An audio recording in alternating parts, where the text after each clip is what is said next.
Welcome, everyone. We really appreciate you being here. I can't see over this thing. There.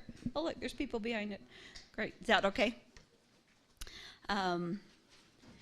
Just to start with, I'm Claudia Cottle with Bear Lake Watch, and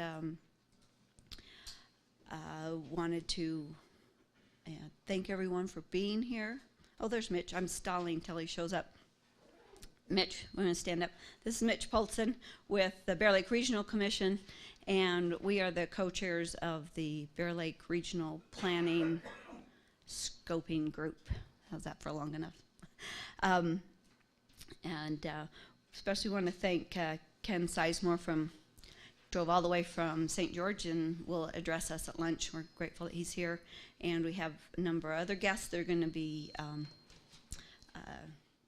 addressing us through the day, so we'll introduce them as they come up. Just a few housekeeping things. The men's restroom is in by the registration table. The women's restroom is down the back hallway to the right.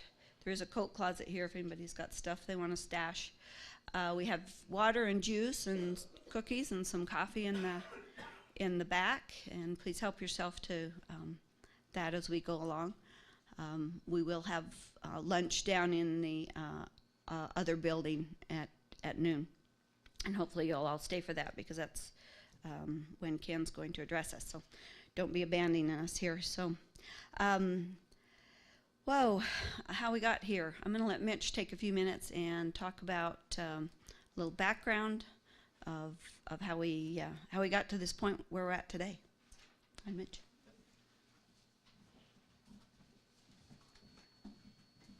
Well, I'd like to thank everybody for coming out today. I know it's really hard for people to take their day off and come and participate in regional planning and scoping types of activities, but it's beneficial to everybody, and I think it'll make our valley a lot better. Like Claudia said, I'm supposed to give a little background on the history of how we got to this point. I'm with the Bear Lake Regional Commission. I've only been there for 7 years, but the Regional Commission's been around for about 35 years. One of the original charters of the Regional Commission was to protect Bear Lake by managing the growth in the area. And as you look around the room and as you came in, we posted up a number of natural resource inventory maps that were produced in the mid to late 70s. This was the principal mechanism with which the Bear Lake Regional Commission used to guide development. And it was a very effective mechanism as well. Developers would come in and they could look over these maps and identify what things that they needed to avoid as they were planning their developments, and then they were used as review to make developments as good as possible. This was done because the original formers of the Regional Commission wanted to protect the natural environment, as many of us want to do today. The natural environment is why we're here. It really kind of forms the quality of life that we enjoy. With that, we've come into a new age and a new era where things need to be updated and upgraded. And there's a lot of regional issues that affect our area beyond just natural resources. We deal with water quality, we deal with transportation, we deal with housing, and all of these things are really starting to come to a boil and come to a head. So it's important that we start looking into this. So, this is something I've been thinking about for a long time. I've got a lot on my plate as the Deputy Director of the Regional Commission.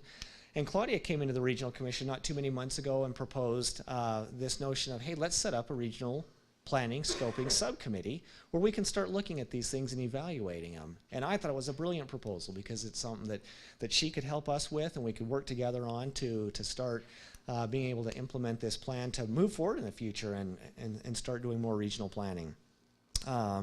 So with that, in the last few months, Claudia and I have attended numerous city council and county commission meetings, and started with the Bear Lake Regional Commission getting their support, and from there we branched out to the different communities and the counties, each of which had their own questions and their concerns, but by and large they were all very overwhelmingly supportive of this effort and wanted to move forward with it. So that kind of brings us to where we are today. A number of representatives are here from our cities and our county commissions, and we really appreciate that. So that kind of gets us to where we're at as far as the history, why we're here, and how it's come to be. And I'll turn the time back over to Claudia then, and we can start to listen to those who we really came to listen to. Thanks a lot. Thanks, Rich. Can I take this out? When he said who you really came to listen to, I don't know if he meant me or these other guys, but you got to listen to me for a minute.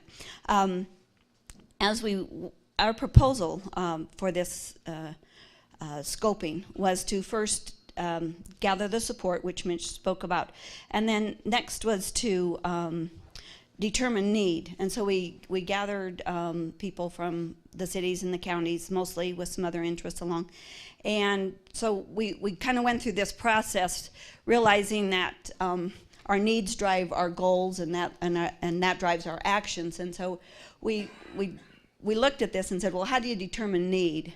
And we decided that if things that you value are at risk, then you have a need to make some kind of planning effort to protect that thing that you value, and realizing that then your goal is to have those things you value, your objectives or your steps to get there, and then your tools are the things you're going to use to gain those goals and objectives. And so after we determine that there is need and we've set these goals, then we're right here on methods. So we've identified a lot of issues in the past that drove us to this, or things that we value that drives the need. So today we're at methods, and the group together said we need to know more about the tools available to us. We know what we'd like to do. We need to know what tools are available. We'll need help to do that. So that's where we are today, and we've brought people together to help us talk about how we plan. Now, when you say plan, that means a lot of different things to different people, and we're thinking about building a house. So building a house comes to mind to me. So if you say we're going to build a house, one of the first thing that's oh my God, my little projector here. See if this is on.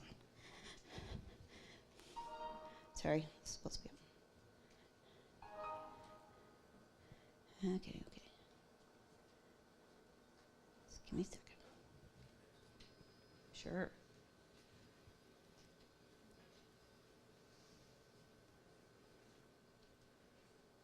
I just do that? Okay, the first thing, the husband and wife say we're going to build a house. Oh, I guess it'd be better if you could see that too, wouldn't it? Oh, there we go. Husband and wife say they're going to build a house. And the husband goes, yeah, garage with little apartment over the top, yeah. Forward. Technical help. Oh, the click. Help me.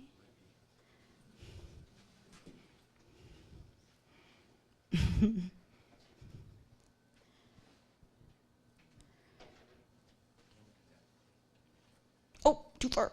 Oh, I blew my punchline. Okay, start over. Jeez, I'm technically inept. All right, from the beginning.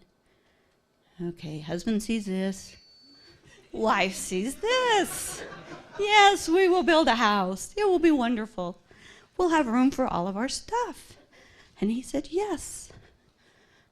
I'll have room for all of my stuff. It'll be great.